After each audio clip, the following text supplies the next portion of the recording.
안녕하세요. 사사이 사람 사는 이야기 오늘의 사연입니다.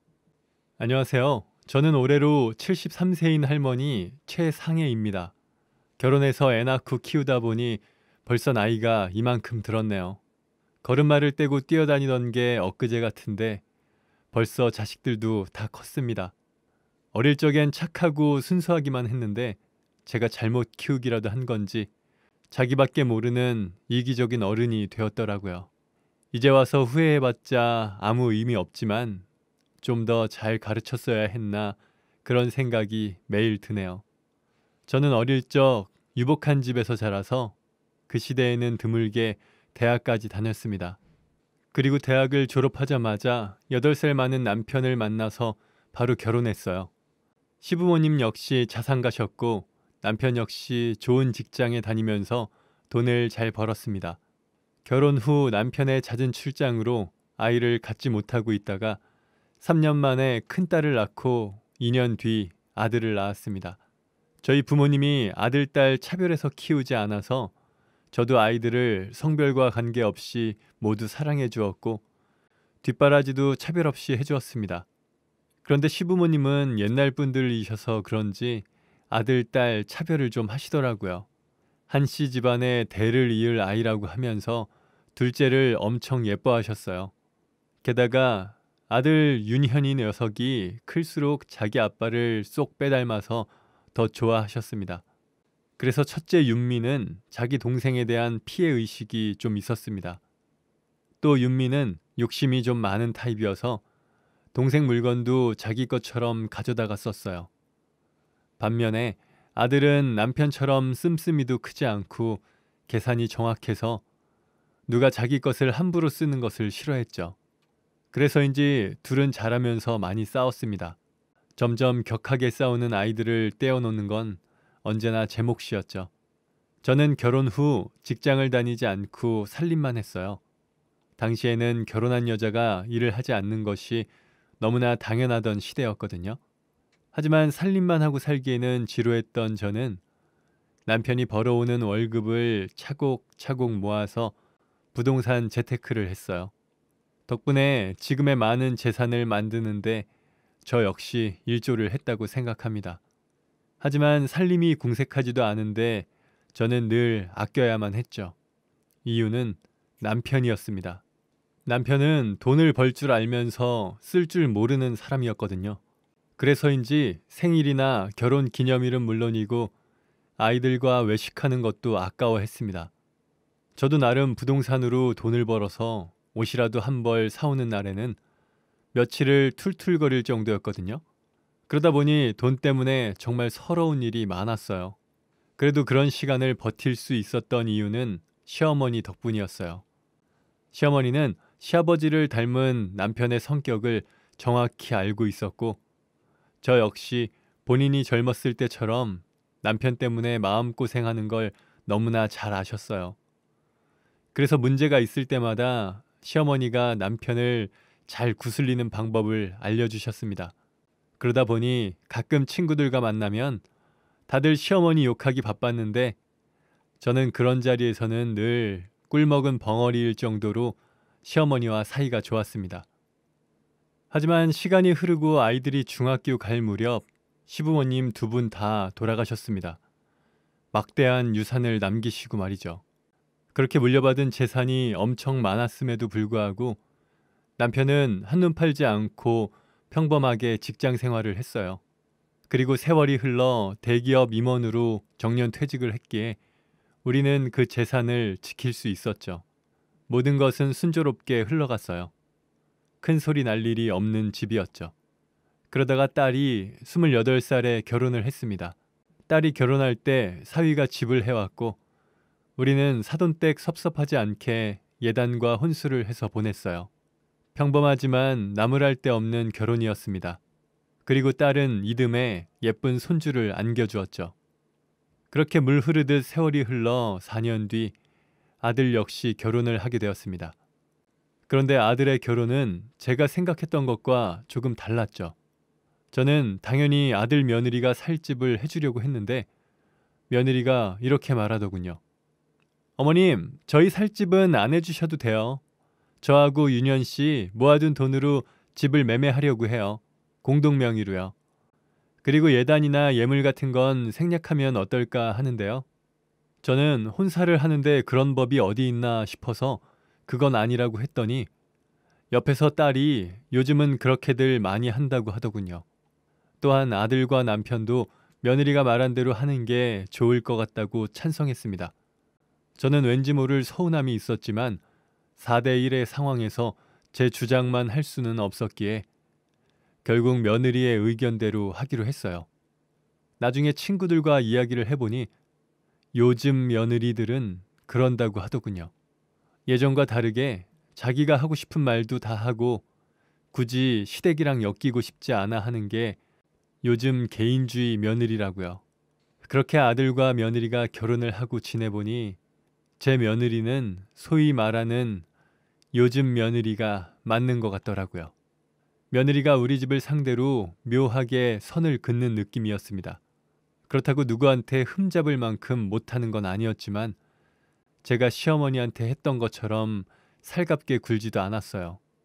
물론 며느리도 좋은 회사에 다니면서 일을 하고 있어서 그럴 수 있다고 생각은 했지만 서운한 감정이 드는 건 어쩔 수가 없더라고요. 예를 들어 우리 부부 생일 때는 외식도 시켜주고 용돈도 챙겨주고 명절에는 일찍 와서 같이 음식 준비를 하기도 했지만 해야 하는 일을 하는 느낌뿐 가족이라는 느낌은 못 받았습니다. 그러다 보니 며느리에게 정이 느껴지지 않았어요. 그래서 저도 다정하게 챙겨주는 시어머니는 못 되었죠. 그래도 남들이 보기에는 그냥 적당히 서로의 몫을 하는 고부관계로 지냈습니다. 서운한 마음은 가시지 않았지만 그렇다고 큰 소리를 낼 것도 없었죠. 사실 우리 집은 평생 큰 소리 날 일이 딱히 없는 조용한 집이었으니까요. 그런데 시간이 흐르니 그럴 일도 생기더군요. 문제는 며느리가 아니라 바로 딸이었습니다. 결혼 당시 사위는 회사원이었는데 결혼하고 얼마 후 갑자기 사업을 시작했거든요. 그런데 무턱대고 시작한 사업이 잘 될 리가 없었습니다. 엄마, 우리 애 아빠 회사가 요즘 좀 어려워요. 자금 좀 대주세요. 장모님, 면목 없지만 한 번만 부탁드립니다. 사업한 지 얼마 지나지 않아서부터 자꾸만 우리 부부에게 돈을 투자해달라고 했어요. 저희는 몇 번 적지 않은 돈을 아무런 조건 없이 내어주었습니다. 하지만 결국 사위의 사업은 망했고 살고 있던 집까지 압류당하기 직전에 결국 딸이 이혼했습니다. 빚투성이이다 보니 위자료나 재산분할도 못 받았죠. 그리고는 우리 집에 눌러 앉은 것입니다. 우리가 네 남편한테 투자한 돈이 얼만데 그게 그렇게 망하니? 그리고 힘들면 옆에서 같이 용기를 주고 해야지. 돈 때문에 이혼하는 게 말이 되니? 엄마, 답답한 소리 말어. 이혼 안 했으면 나도 같이 그 사람 빚 갚아줘야 했다고. 이제라도 빠져나와서 다행이야. 그래도 어떻게든 들어간 돈을 회수할 수 있으면 좋으련만 딸아이는 인생 수업료 냈다 치겠다며 혼자 태연하게 넘기더군요. 그 모습을 본 저는 순간 지가 직접 벌어서 그 돈을 했다면 이런 감정이었을까? 하는 생각이 들었어요. 하지만 그 말을 할 수는 없었죠. 이혼이라는 것이 본인에게도 상처가 되었을 거라 생각하고 조용히 보듬어 주려 했습니다. 그런데 제 생각과는 다르게 흘러가더군요. 딸은 결혼 후 직장을 그만두고 계속 가정주부로 살았던 터라 새 직장을 구하기는 어려웠어요. 그래서 집에서 놀고 먹기만 하다가 눈치가 보였는지 갑자기 하고 싶은 게 생겼다고 하더군요. 아빠, 저 카페 하나만 내어주세요. 미나도 아직 초등학교 5학년이라 돈 들 일도 많은데 돈은 벌어야겠고. 그런데 제가 이 나이 먹고 어디 취직할 수도 없는 노릇이고요. 그렇다고 마트 같은 데서 캐셔 아줌마를 할 수는 없잖아요. 남편은 딸의 말을 듣고 대답했습니다. 그래, 집에서 아무것도 안 하는 것보다 다른 생산직인 일을 하고 싶은 게 생겼다니 다행이다. 그러면 앞으로 어떻게 가게를 차리고 꾸려나갈 건지 계획서를 써와. 카페 이름, 메뉴, 위치 이런 것들 다 세세하게 사업계획서 형식으로 말이다. 그럼 그걸 보고 내가 투자하마. 남편은 그동안 딸의 전남편에게 투자했다가 낭패를 본 것 때문인지 정확한 사업계획서를 요구했습니다. 그런데 딸은 막무가내로 그냥 돈만 달라고 하더군요. 돈을 주면 자기가 알아서 할 거라고 했습니다. 그 말에 남편은 더 이상 공짜 돈은 없다고 선을 그었고, 딸은 그 말에 자기가 아들이었으면 돈 줬을 것 아니냐며 차별한다고 볼멘 소리를 했어요. 그 말에 남편이 발끈했습니다. 내가 언제 너희 남매를 차별한 적 있냐? 공부도 똑같이 시켜주고 해달라는 거 다 해줬는데 무슨 그런 말을 하는 거냐? 오히려 너한테 돈을 주면 더 좋지. 넌 결혼식비 1억이나 들었고 윤현이는 3천밖에 안 해줬어. 게다가 네 미나 아빠 사업한다고 윤현이 몰래 내준 돈이 얼만데 그런 말을 하는 거냐? 남편은 딸에게 진심으로 서운한 듯 했어요. 그렇게 감정에 고립해인 두 사람은 만날 때마다 말싸움을 했습니다. 그러다 보니 남편과 딸은 얼굴만 마주치면 으르렁거렸고 조용할 날이 없었죠. 솔직히 끝까지 잘 못 살고 돌아온 자식을 보는 마음이 얼마나 속상한지 직접 겪어보지 않은 사람은 모릅니다. 솔직한 이야기로 딸이 한 번이라도 우리 부부 앞에 죄송하다, 열심히 했는데 잘 안 되었다 이런 말을 했다면 남편 역시 저렇게까지 굴지는 않았을 거예요. 하지만 입에 바른 소리 하나 없었던 딸이 괘씸한 부분도 있었을 테죠. 그렇게 끊임없이 갈등을 겪으면서도 딸은 우리와 함께 지냈고 결국 보다 못한 제가 나섰습니다. 윤미야, 네 아버지한테 너무 그러지 마라. 아버지 매일 네 걱정뿐이셔. 뭐? 걱정? 대체 무슨 걱정을 하는데? 자식보다 돈이 우선인 사람인데 내가 자기 돈 가져다 쓸까봐 매일 걱정하나 보지? 네가 매일 집에서 아무것도 안 하면서 돈 달라고 하니까 아버지가 답답해서 그러시는 거지. 열심히 하는 모습을 보여줘야 아버지도 너 믿고 돈을 내어주실 것 아니니? 그런데 그 말에 딸이 이렇게 대답을 하더군요. 아니 뭐 어차피 아빠 돌아가시면 내 몫도 있는 건데 그거 좀 미리 주는 셈 치고 카페 차려주면 안 되는 건가? 죽을 때 돈 가져가는 것도 아니잖아. 자식이 힘들면 도와줄 수도 있는 거잖아. 평소 딸이 욕심 많은 건 알고 있었지만 멀쩡하게 살아있는 부모 앞에서 함부로 저런 이야기를 하는 걸 들으니 뜨악했습니다. 마음 같아서는 집에서 당장 내쫓고 싶은 심정이었지만 그래도 그냥 두고 볼 수는 없어서 이번엔 남편을 설득했죠. 아직 젊은데 집에서 저렇게 놀고 먹게 할 수는 없으니 이번이 마지막이다 치고 뭐라도 하나 차려주자고요. 남편은 사업계획서 하나 제대로 못 만드는 애가 무슨 사업이냐고 노발대발했지만 결국 집 근처에 프랜차이즈 커피숍을 열어주었습니다. 그런데 이번엔 아들이 문제더군요. 아버지, 누나 카페 차려주셨다면서요? 참나, 누구는 회사가 좋아서 이러고 있어요? 줄 거면 똑같이 주시던지. 아들의 말도 참 서운하게 들리더군요. 원래 네 거 내 거 계산이 철저하던 아들이라 어느 정도 예상은 했지만 막상 아들놈까지 저러니 답답하고 화가 났습니다.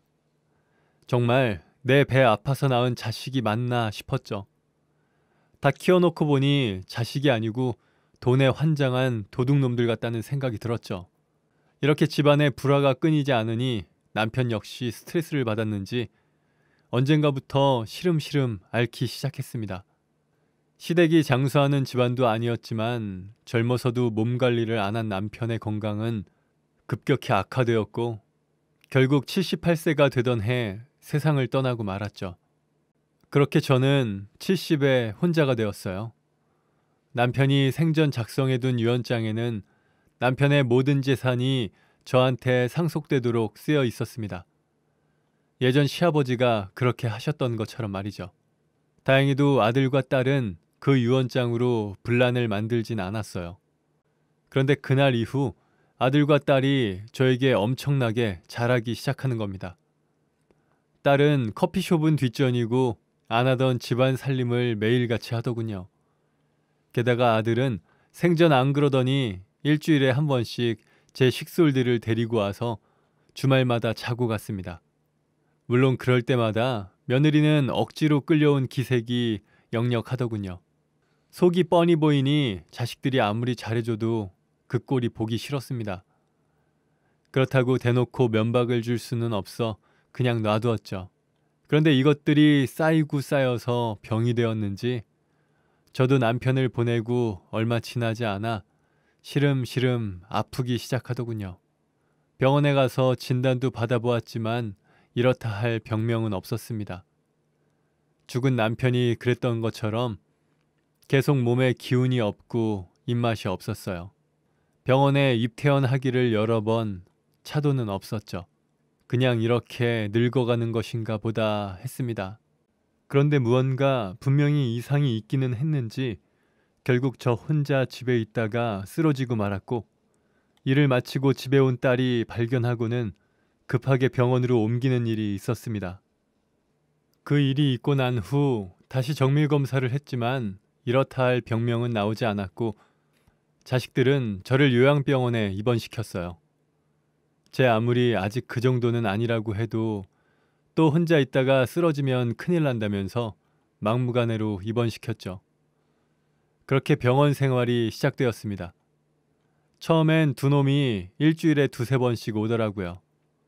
그런데 얼마 지나지 않아 자기들끼리 순번을 정했는지 주말에 번갈아 가면서 한 번씩 찾아왔습니다. 그렇게 와서도 뚱한 표정으로 옆에 몇 시간 앉아있다 가곤 했죠. 왠지 자식들한테 짐덩이 취급을 받는 기분이 들어 서럽더군요. 어쩌면 그러한 감정 기복은 제가 있는 이 병원의 영향이었을 수도 있습니다. 물론 거동이 힘든 분들에게는 요양병원이 좋겠지만 저처럼 일상생활이 가능한데 자식들한테 쫓겨서 들어온 사람들한테는 감옥이나 다름이 없거든요. 아무리 간호사가 친절하고 병원 시설이 좋다 해도 마음대로 돌아다닐 수가 없으니 정말 답답합니다. 그곳에서 옆자리 할머니들과 친하게 지낸다 해도 한계가 있어요. 어차피 적당한 선은 필요하니까요.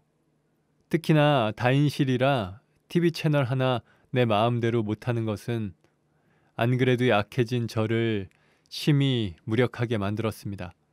그런데 입원한 지 2달 정도가 지났을 때부터 며느리가 평일에 두세 번씩 저를 찾아오기 시작하더군요. 그것도 회사도 다니는 애가 말이죠. 그렇다고 와서 별것을 해주는 건 아니었습니다.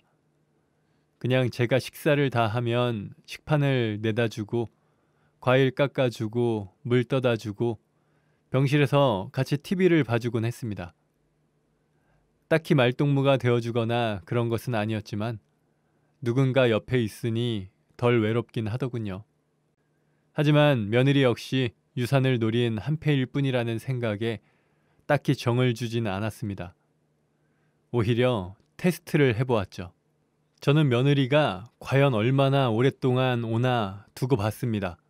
길어봐야 한두 달 챙겨주는 척 하다가 안 올 거라고 생각했죠. 그런데 제 생각과 달리 며느리는 계속 저를 찾아왔습니다. 평일에도 두어 번씩 오고 주말엔 아들 손주들과 오더군요. 그런데 이야기하는 걸 들어보면 아들은 며느리가 평일에 이곳을 왔다 가는 걸 전혀 모르는 것 같았습니다. 계속 자식들한테 당하다 보니 며느리가 무슨 꿍꿍인가 싶은 생각까지 들더라고요. 하지만 괜스레 또 일을 만들기 싫어서 저도 아들에게 따로 며느리가 온다는 말을 하지 않았습니다. 이후로도 며느리는 꾸준히 찾아왔고 아들과 딸은 2주에 한 번씩 얼굴을 볼 수 있었어요. 그러다 보니 필요한 게 있을 때면 며느리에게 부탁하게 되더라고요. 며느리는 제 연락을 받을 때마다 알았다고 하면서 심부름을 잘해주었습니다. 하지만 여전히 며느리와 저 사이에는 알 수 없는 선이 있었고 이 정도가 되니 며느리가 좋아서 저를 챙겨주는 건지 억지로 하는 건지 구분조차 할 수 없었죠. 그래도 대부분 제 옆에 있어주는 사람은 며느리임에 틀림없었습니다. 그날도 저를 찾아온 며느리와 아무 말 없이 TV를 보고 있었어요. 그런데 TV에서 나오는 내용이 자식들이 부모의 유산을 가지고 싸우는 내용이더라고요. 괜히 내 이야기 같아서 감정이입이 되면서 열심히 보고 있는데 갑자기 며느리가 입을 열었습니다. 어머니, 돌아가시기 전에 가지고 있는 돈 다 쓰고 가세요. 자식들한테 남겨주려고 하지 마시고요. 아니, 왜 그런 소리를 해? 어차피 너도 그거 바라고 오는 거 아니냐? 저는 깜짝 놀라서 그동안 가지고 있던 의심을 저도 모르게 내비쳤습니다. 어머니, 돌아가셔도 제가 받는 건 아무것도 없어요. 전부 한씨 집안 사람들한테 가는 거예요. 어머니가 저한테 유산을 물려주실 것도 아니고 당연히 자식들한테 주실 거잖아요. 며느리는 별로 놀라지도 않고 차분히 말하더군요. 그래도 네 남편이 받으면 너도 좋은 거 아니야? 네? 글쎄요. 제가 좋은 일이 뭐가 있겠어요. 며느리는 저를 쳐다도 보지 않고 텔레비전을 보면서 말했습니다. 생각해보니 남편도 벌 줄만 알았지 쓸 줄 몰랐던 사람인데 그걸 보고 자란 아들이 며느리한테 금전적으로 잘할 리가 없다는 생각이 들더라고요. 그래서 제 시어머니도 저한테 이런저런 방법을 알려주셨었죠. 그 생각이 나면서 제가 며느리를 챙기지 않았던 게 내심 미안하기도 하고 며느리가 딱하고 안쓰럽기까지 하더군요. 그날의 대화 후 저는 며느리가 조금 가깝게 느껴졌습니다. 하지만 그건 저만의 생각일 뿐 며느리는 여전히 아닌 것 같았죠. 나름 챙겨주고 싶다가도 혹시나 하는 의심을 지울 수 없는 애매한 나날들이 흘렀습니다. 그리고 며칠 뒤 제가 며느리에게 놀라는 일이 생겼죠. 그날 물티슈를 다 써서 옆자리 할머니에게 물티슈 좀 빌려달라고 했어요. 자식들이 오면 새 것 하나 드린다고 말하면서 말이죠. 그런데 그 할머니가 저에게 캐비넷에 잔뜩 쌓아놓고 있으면서 뭘 빌리냐고 하더군요. 저는 무슨 말인가 싶어서 캐비닛을 열어보았습니다.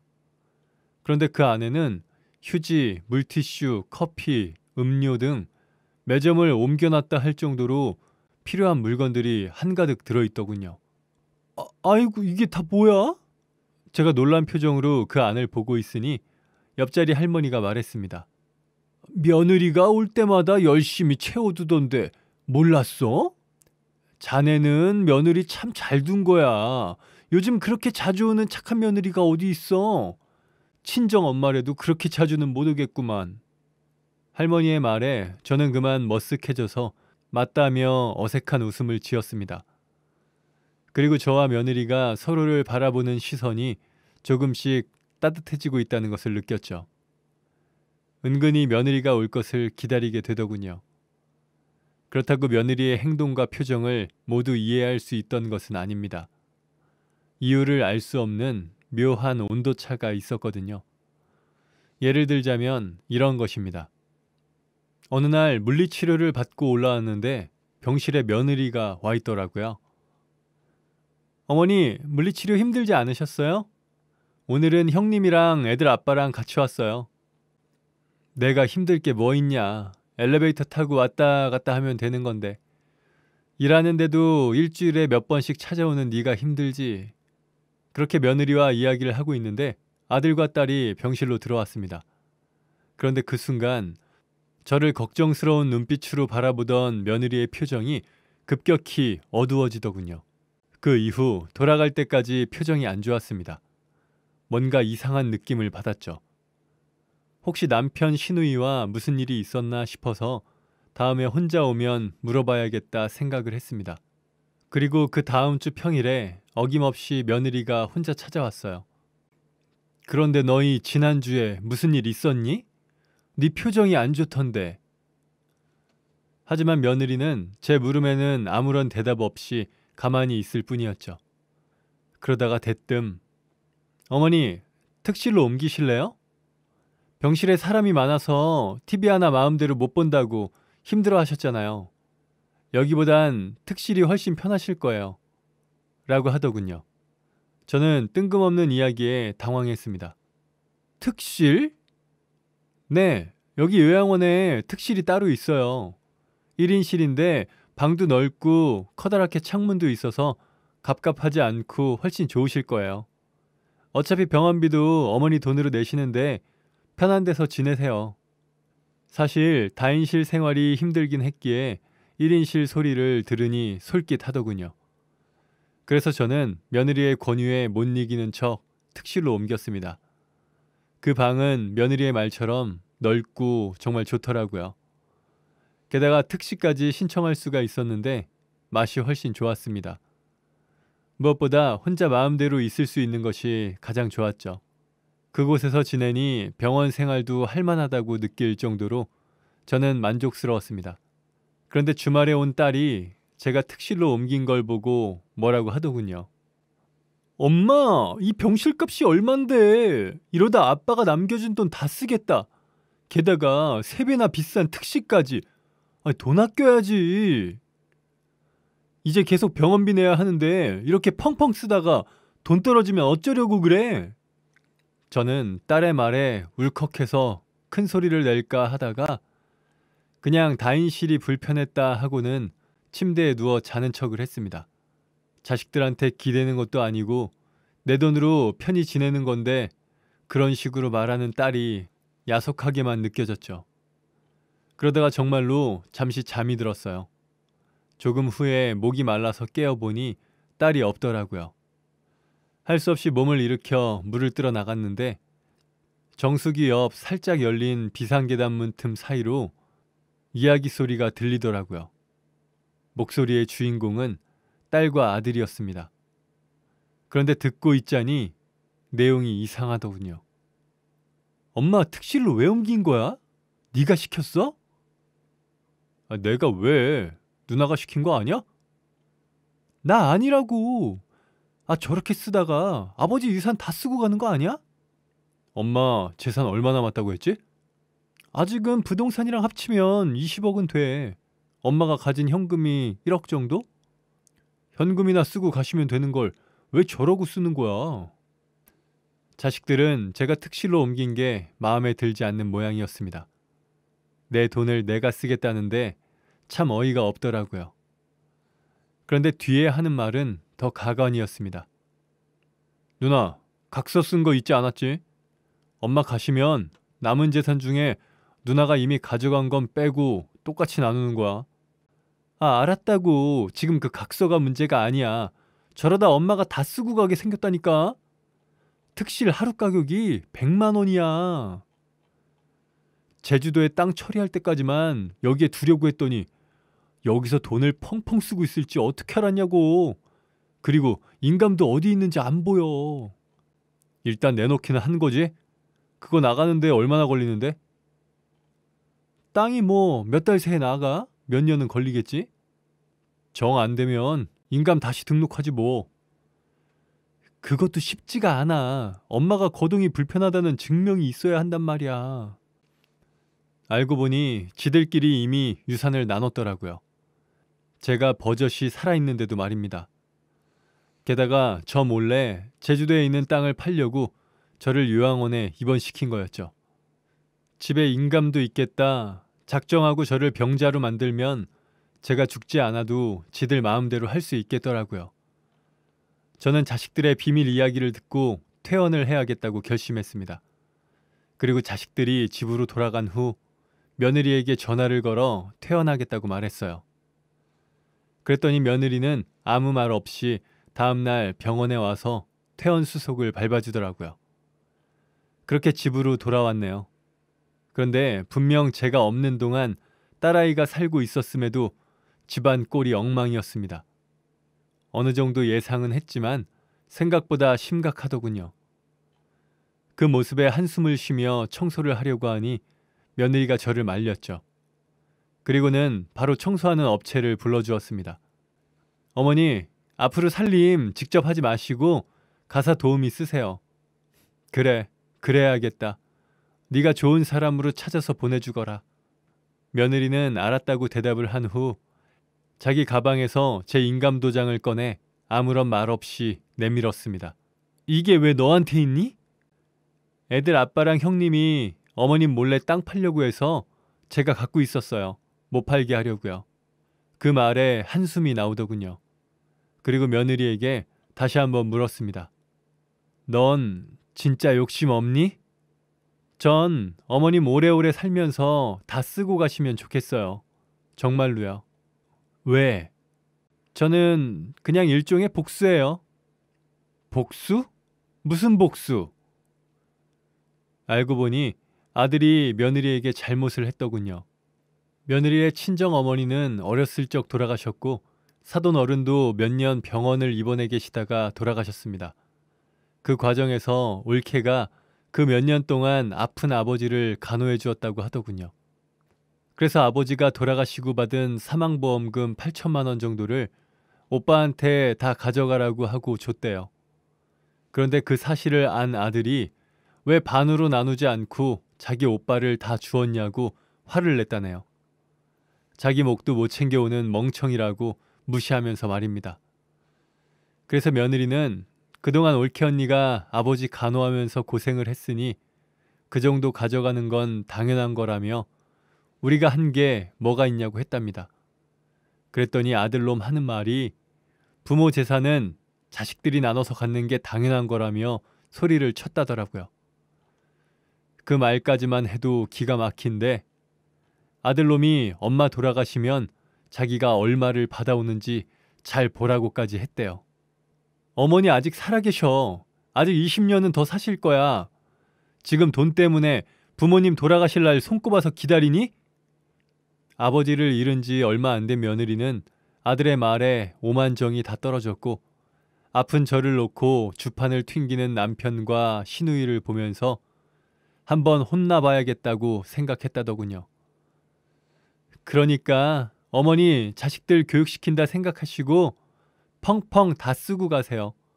그래도 남으면 기부도 하시고요. 저 역시 며느리의 이야기를 듣고 소름이 돋았습니다. 그래도 자식이라고 의지하면서 살았는데 그것들은 제가 죽기만을 손꼽아 기다린 모양이었죠. 저는 바로 결심을 했습니다. 유언장을 작성해야겠으니 변호사 좀 알아봐다오. 아버님 유언장 관리하셨던 분 말고요? 그 사람이 나보다 나이가 많아. 나보다 그 변호사가 먼저 갈 수도 있다. 네가 괜찮은 변호사 좀 알아와라.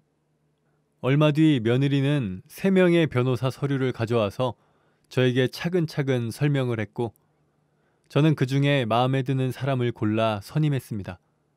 그리고 며느리도 모르게 유언장을 작성했죠. 제가 죽고 자식들 앞에서 유언장을 읽으면 다들 뒤집어질 정도의 내용을 말입니다. 그리고 자식들이 아무 말 못하도록 공증까지 마쳤죠. 유언장 내용은 제 이야기를 듣고 계신 분들에게만 살짝 말해드릴게요. 제가 태어나서 쓰고 열심히 쓰다가 남은 재산 중 유류분에 해당하는 부분만 자식들에게 주고 나머지는 모두 며느리에게 주라고 썼습니다. 저나 며느리가 한씨 집안에 시집와서 자식 낳고 열심히 남편 뒷바라지한 덕분에 다들 편히 살았는데 엄마와 며느리의 노고는 우리가 치하해야겠더군요. 그리고 자식들보다는 며느리가 제 시부모님 그리고 저와 남편이 평생 열심히 모아둔 돈을 잘 지켜줄 것 같습니다. 물론 저 역시 며느리 말대로 열심히 쓰고 있기 때문에 얼마나 재산이 남을지는 모르겠지만요. 돈은 있어도 고민, 없어도 고민이라고 하더니 막상 이런 상황에 놓이니 지금까지의 삶이 허무하게 느껴지기도 합니다. 하지만 이 또한 잘 헤쳐나갈 일이겠죠. 이제 저도 운동도 하고 건강하게 오래오래 즐기며 남은 인생을 살아갈 것입니다. 제 긴 이야기 들어주셔서 감사합니다.